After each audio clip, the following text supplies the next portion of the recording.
It's usually around retention of their employees, right? And part of that is around kind of an employee NPS score type of thing, surveys, that type of like how likely are they to want to continue to work there? How likely are they to recommend their friends and colleagues?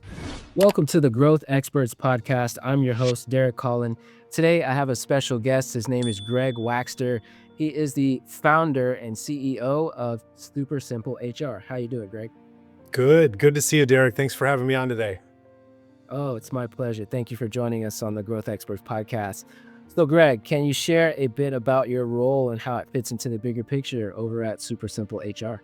Awesome. Yeah. So Super Simple HR was founded 3 years ago to really help fast-growing companies with their HR and people needs. I'm the lead person in that, and have a number of folks that work with me on different projects and things like that. But ultimately, I'm a bit of a one-man shop, but have helped to date about 25 different clients with various needs, everything from compensation and performance to, how to plan their organizational design as they experience a Series A or Series B round of funding, and really just come in there and help put some no BS processes in place that are business focused that help them grow.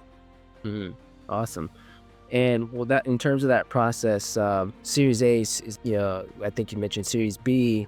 What does that look like for you in terms of identifying those types of clients in the private equity space, or there's certain signals that you're getting? How does that work? Yeah, it's a little bit across the board. So I've got some pretty deep relationships with VCs across the country. I've got some pretty deep relationships with private equity groups across the country, and also just like referral networks, right? So I had a client reach out to me about 3 weeks ago saying, "Hey, we're at 25 employees. We're getting around to funding. We're expecting to double that by the end of the year. We have nothing from an HR perspective, and we want to get that buttoned up." So it's a little bit of everything, but it's ultimately it doesn't matter the funding size. It's really about, are you seeing some growth? Because when companies grow, that's when the cracks on the people side start to show up, right? Up until that point, they may have been running on vibes and some duct tape, and that's just not scalable, right? Because eventually people are going to want to know, how do I get promoted? How do I make more money? How am I going to be recognized for the work that they do? And if those things aren't in place, you're going to lose people during that growth stage. Yeah, definitely. That's very insightful. So, what does a typical day look like for you as a founder? Oh gosh, what? It depends one day, right? But I would say typical day for me, waking up, getting my kids ready to go to daycare. I've got 2 young boys, hopefully carving out, even if it's 15 minutes of some quality time with my wife just to catch up, figure out how she's doing, planning for the day, who's doing drop-offs, all of that stuff. But when it comes to work, it's really like diving in. So I'm very particular about my schedule, and I have some hardcore blocks in there. So usually the first, let's call it 45 minutes to an hour, is just kind of catching up, right? So what came in throughout the night from different clients, questions, those types of things, answering anything that's immediate. Then I really go to business development for the next hour or two. That's outreach on LinkedIn.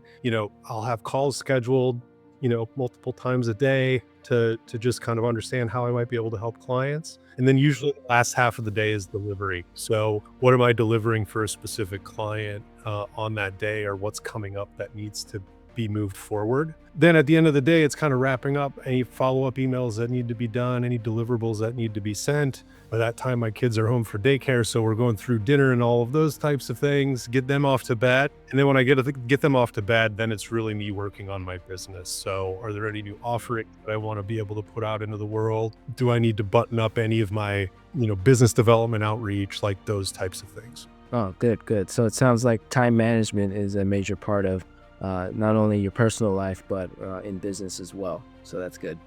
It has to be, right? 2 little kids and a wife, and we just moved cross country, which was just complete chaos. Not just the logistical piece, but just how are you going to make time for everything, right? How am I making sure my clients know when I'm available and when I'm not? And then certainly the schedule time change, all of those types of things. So I've become ruthlessly efficient as it relates to time management, because if I'm not, things fall through the cracks, deliveries aren't there for the client, and I'm not doing the things that I need to do to continue to grow the business. Right. Yeah. So what major shifts are you seeing currently in your industry right now? Oh gosh, that's a great question. I think there's a big shift towards people wanting to use AI, but maybe not having the structure or architecture around it, or even philosophy around how they're using it and why.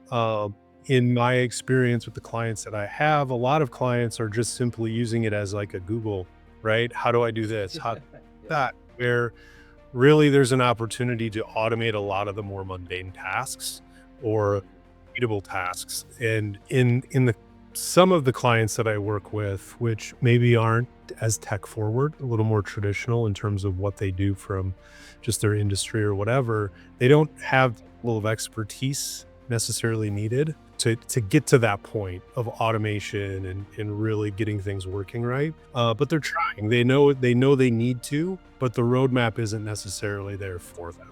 I would say that's a big one. I would say the other big one, especially with the growing companies that are maybe a bit bootstrapped or aren't like have a war chest of money sitting behind them. It's really about how are they being the most efficient they can with the talent that they're bringing on, whether it's someone like me in a fractional or consultant capacity, or it's a full-time hire, those types of things. There's a lot of kind of juggling that needs to go on and thought that needs to be put into it, so they're not burning through any cash reserves for resources that they don't need. Yeah, yeah, definitely. And you mentioned, AI, most people are just prompting or using Google AI or even just Chat GPT for simple tasks, whether it's mundane or constructive, and there's tangible needs for it, but they don't know the foundational aspects of how to really bridge those gaps and enhance their position in a way to where you can connect it with automations or workflows and have that human element behind it to manage it properly so that it works. And some people are using it for antiquated reasons, and it's not really as useful as it could be. And there's a learning curve there. And it seems like you're kind of ahead of that and you understand, how to really utilize AI moving forward. Tell me, how has that trend in terms of AI and different types of technologies or tech stacks, if you will, for your company impacted your business or growth strategy? It's a great question. And to be clear, if I'm ahead of it, I'm just barely ahead of what's going on. It's challenging because it seems like every day there's like a new technology or a new something coming up that you have to keep abreast on. And it's a full-time job in and of itself, just trying to keep up on those things. But for me, a lot of it is around workflows, right? So if someone gets me up on the website or sends me an email, hey, I'm interested to talk. Like I've got workflows built in, send them a quick survey so I can kind of pre-qualify whether or not they're going to be a good fit to work with me.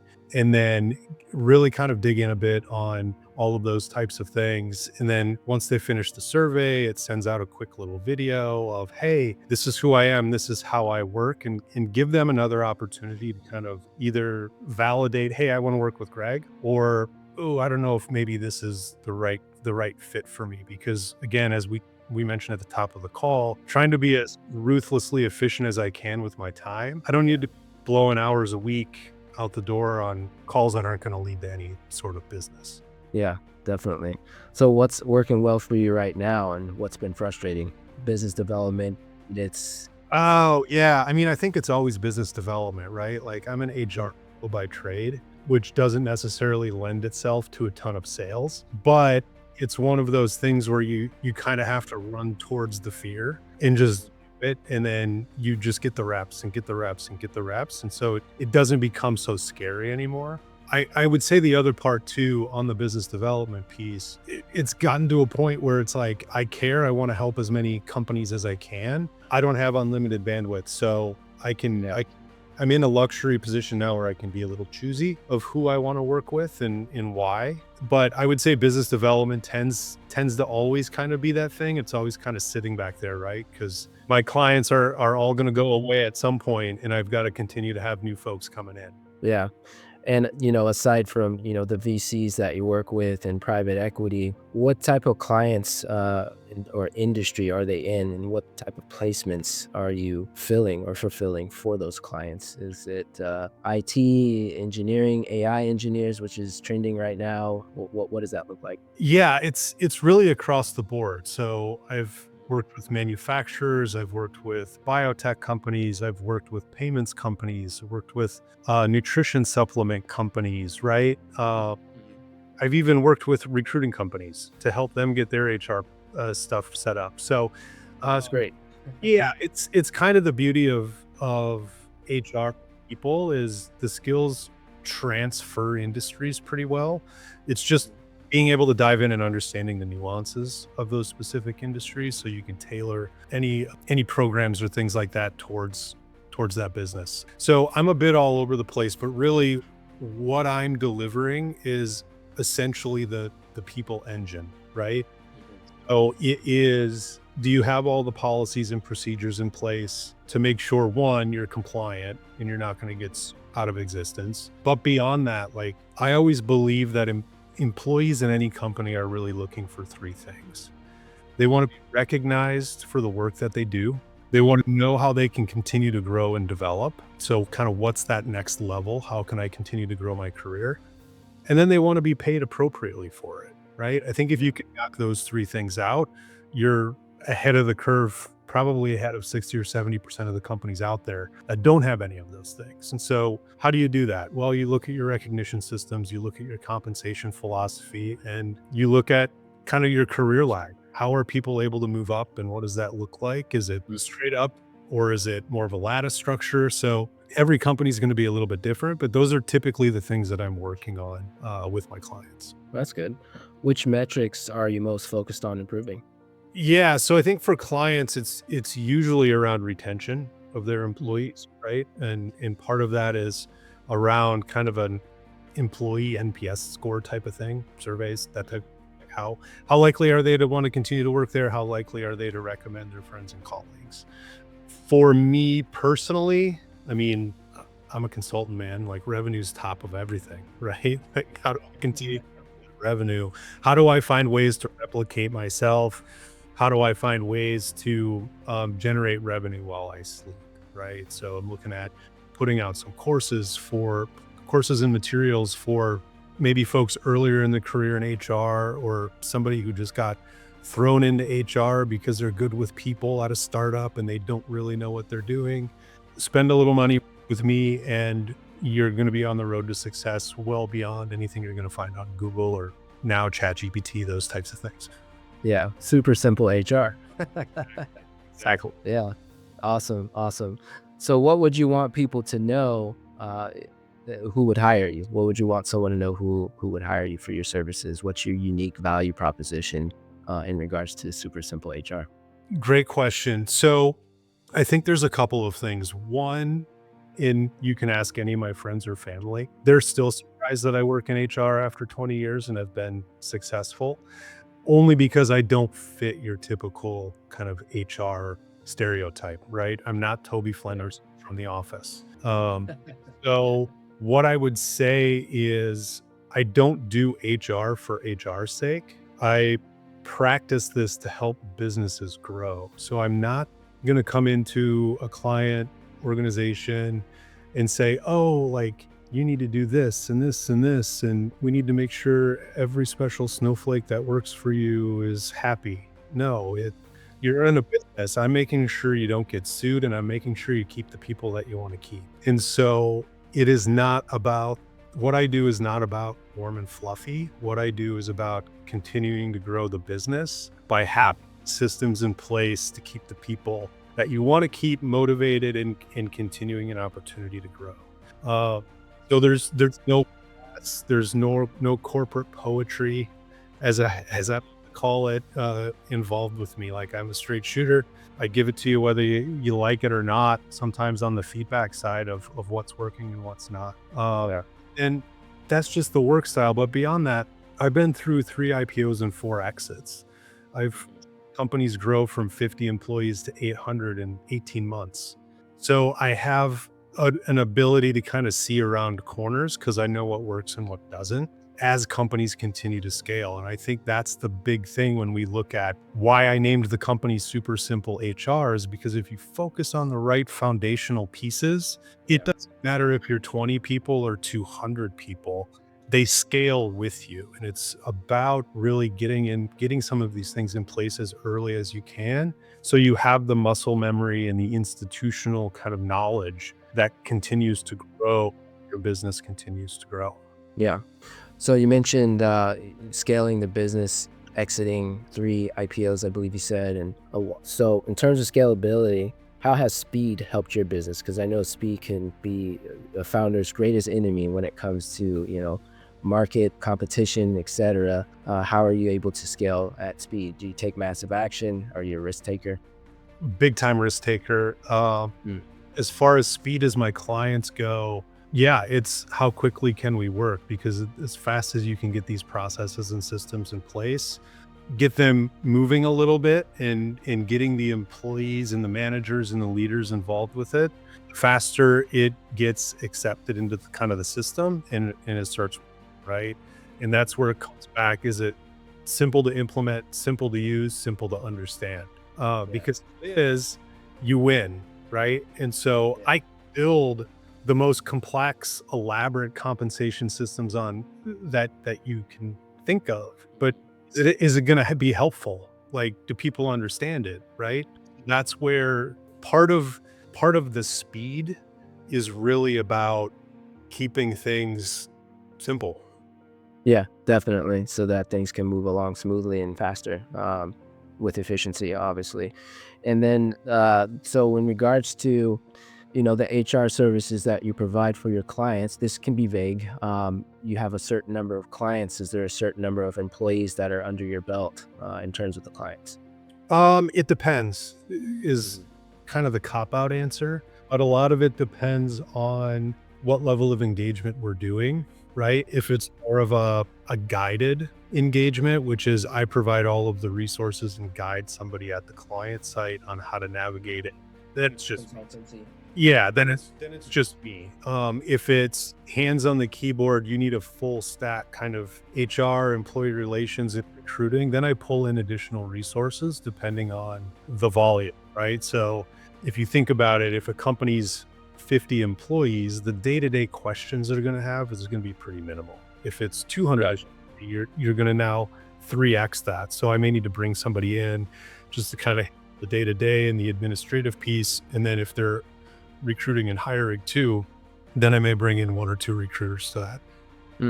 In terms of your customer profile or client avatar, typical, is there a profile in terms of, the amount of employees a company would have, like 10 to 50 employees or 100? Is there a limit to that specific amount that they have aside from, startups, Series A, Series B?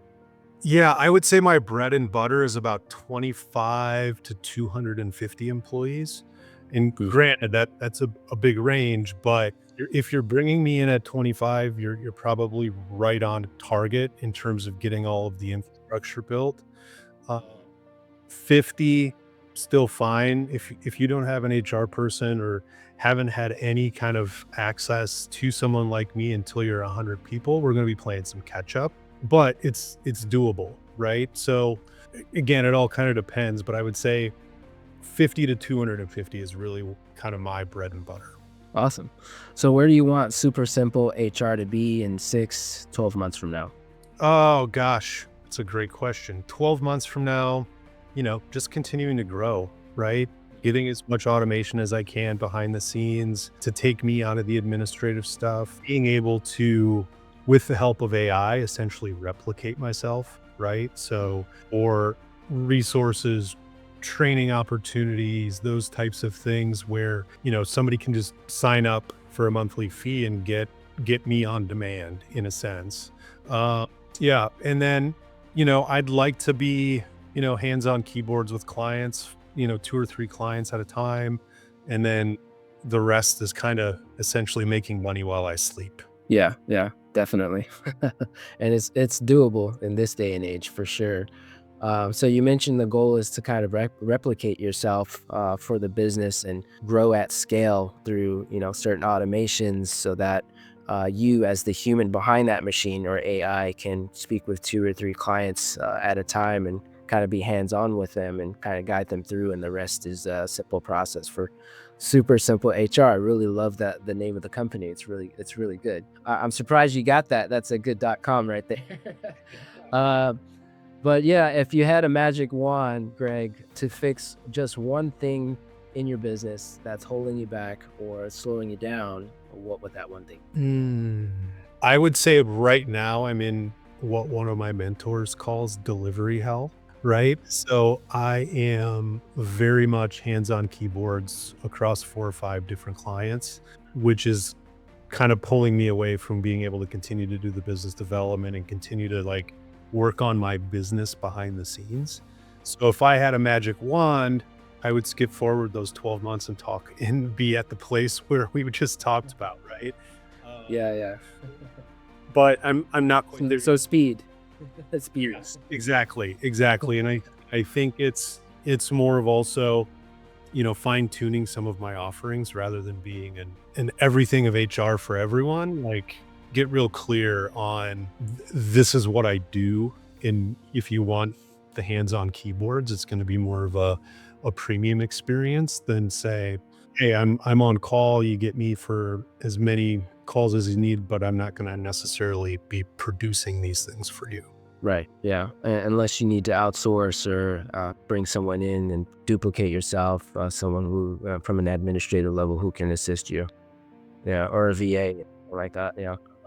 Awesome. So, yeah, I do you think, this is an industry-wide type of issue or more unique to your business when it comes to HR and scaling and speed? I think if we think about it from my type of business, right? So essentially as solopreneur, it's pretty common to be in that place where it's like, hey, it seems like feast or famine with folks that I talk to. Either they're grinding to get their first clients or continue to keep a regular flow of clients, but then all of a sudden they get a bunch of them and they're like, oh my God, I'm buried in the work, right? So I think that's pretty common. I think if we zoom out and look at HR as a whole, going through some tremendous kind of change and all of those things, just like every other kind of group, department, function, with the advent of AI and that picking up, and also just, I don't want to say the political climate, but it seems like every 5 or 6 years, this pendulum continues to swing on what's important for employees and what's important for businesses. And certainly the greater macro economy plays a big part in that, right? I think I just read this morning, like Amazon's going to be laying off another 14 or 16,000 people in getting rid of some of the middle layers and those types of things. From a purely HR and people's perspective, that's tough. That's hard. Yeah. And I think it's hard just on like you're impacting somebody's livelihood, right? Yeah. And I think that's one of the big things with HR compared to like an accountant, right? If accountants they go in and make a journal entry to reconcile it, right? If an HR person screws up, like you've literally impacted somebody's life in a negative way, and that carries some weight, right? And so I think that's where bringing it back to what I do and the companies that I work with and how I advise them, it's about business, but if you have employees, your business is people, because that's how you're delivering your things. And so not just how are you taking care of them, but ultimately how are you treating them like human beings, right? They shouldn't be a number on a spreadsheet. Those are people with lives and families and everything. And so making sure that as an employer, you recognize that, whether you're promoting somebody or hiring somebody, but also when you have to make the tough decision to let somebody go. Yeah, definitely. Well, there you have it, folks. Greg Waechter, thank you so much for joining us on the Growth Xperts Podcast. It's been a pleasure to have you on, Greg. Thanks, Derek. Great to be here. Yeah, no worries. Yeah, definitely. And for those of you who want to check out Greg Waechter, he's actually located on LinkedIn, and I will leave a note in the description below with his contact information. And you can reach him on his website if you're interested in his services for supersimplehr.com. Thank you, Greg. Thanks, Derek.